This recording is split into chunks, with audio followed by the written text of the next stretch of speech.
आप सभी का बहुत बहुत स्वागत है आज की इस वीडियो में। देखिए, आप ही से ये चैनल है, आप अपना सपोर्ट प्यार बनाए रखिए और अगर आप नए हैं इस चैनल पे तो इसको प्लीज सब्सक्राइब करिए। आज बात करेंगे बहुत ही महत्वपूर्ण टॉपिक पर, जो कि है comparison between the Allahabad university main campus और इसके संगठक महाविद्यालय, यानी कि जो इसके एफिलिएटेड कॉलेजेस हैं और मेन कैंपस, इन दोनों के बीच में क्या डिफरेंसेस हैं, क्या कंपैरिजन में निकल कर आता है, कहीं पर कौन सी फैसिलिटीज कम है, कौन सी फैसिलिटीज मेन कैंपस या फिर बाकी कॉलेजेस में ज्यादा हैं, बात करेंगे इसके बारे में। तो अगर आप नए हैं चैनल पे तो चैनल आप ही का है, इसको सब्सक्राइब करें जिससे कि आपको जो रेगुलर वीडियोस हैं मिलती रहें और कोई हम लोग वीडियो अपलोड करें तो उसका नोटिफिकेशन है आप तक पहुंच जाए।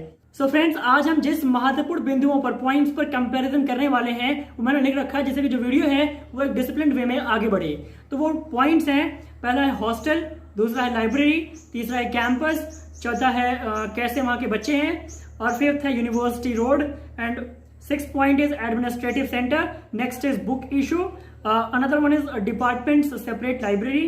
Another one is attendance. Next is exam and last one is degree. सो इन सारे ही पॉइंट्स पर आज हम बात करने वाले हैं कि क्या डिफरेंसेस हैं main campus and affiliated colleges में, इन सारे ही पॉइंट्स को लेकर। देखिए, पहली बात आती है हॉस्टल की। देखिए, आपको हॉस्टल की फैसिलिटी सिर्फ और सिर्फ मेन कैंपस में है, उसके बाकी जो संगठक महाविद्यालय हैं वहां पर आपको हॉस्टल की फैसिलिटी नहीं देखने को मिलती।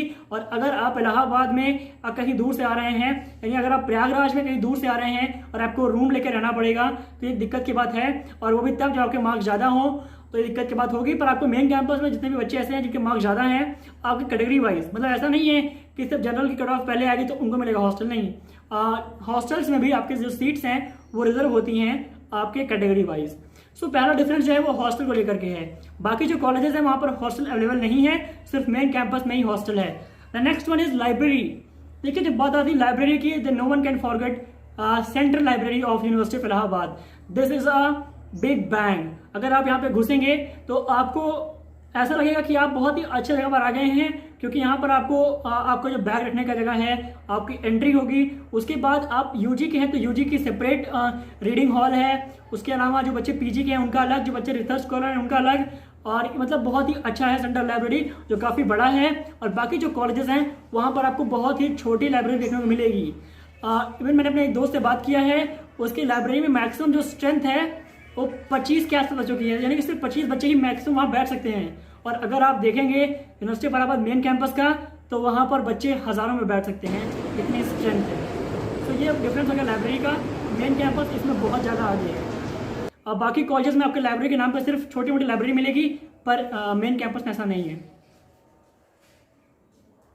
जो थर्ड जो डिफरेंस का पॉइंट है वो है कैंपस को लेकर के। देखिए, मेन कैंपस जो है काफी बड़ा है, एकदम ग्रीनरी से भरा हुआ है, और यहाँ पर faculty of arts, faculty of law, science faculty, यानी कि जो बच्चे बीएससी हैं उनके साइंस फैकल्टी अलग है, जो बच्चे ह्यूमैनिटीज के हैं यानी कि बीए करने वाले हैं उनके लिए आर्ट्स फैकल्टी अलग है, और जो बच्चे लॉ के हैं बीएलएलबी वगैरह के उनके लिए लॉ फैकल्टी अलग है। और ये काफी बड़ा कैंपस है।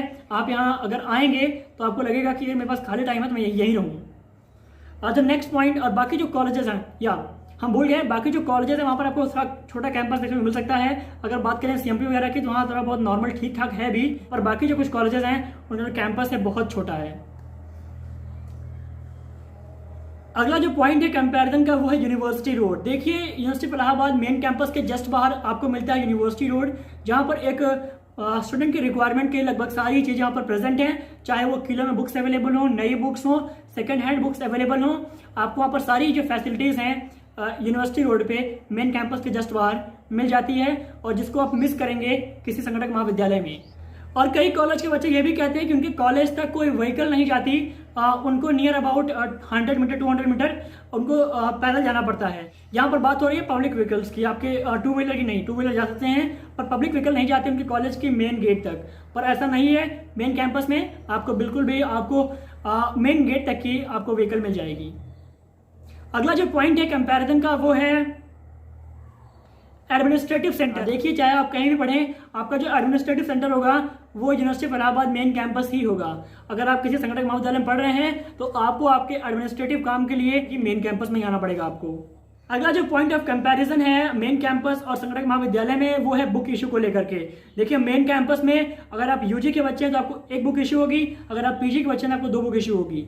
पर अगर आप यही बात करें बाकी कॉलेजेस में तो वहां पर आपको कई में बुक इशू नहीं होती, वहाँ प्रॉब्लम बहुत ज़्यादा होती है, पर आपको कई कॉलेजेस में होती भी है। तो अगर हम कंपेयर करें मेन कैंपस और बाकी कॉलेजेस में, तो जैसे मैं एग्जांपल जानता हूँ एसएस खन्ना का, तो वहाँ पर जो है मैक्सिमम आपको 2 दिन के अंदर बुक को वापस करना होता है, वरना वो बहुत ज़्यादा फाइन ले लेते हैं। पर अगर हम बात करें मेन कैंपस की, तो यहाँ पर आपको 14 डेज मिलते हैं, और कई बार अगर आप उसके बाद भी बुक्स को पढ़ रहे हैं तो अगर आप लेट भी आएंगे तभी आपको फाइन नहीं लगता है।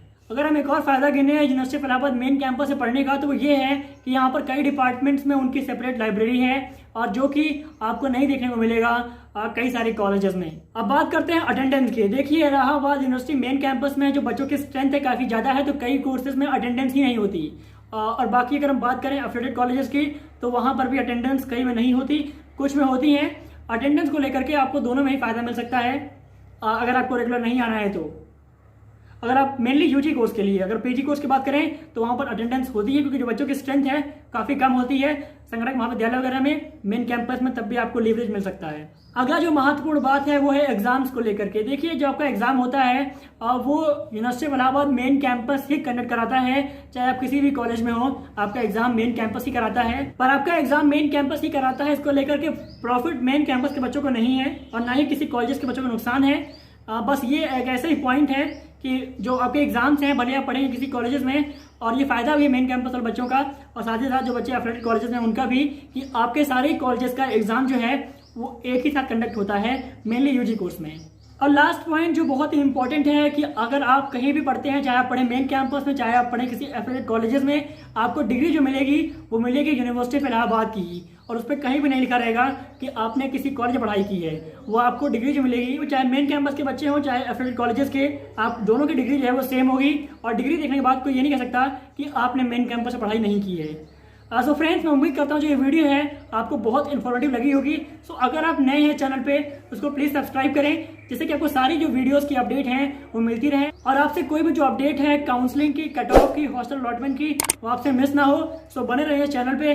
Thank you for watching, see you in the next video.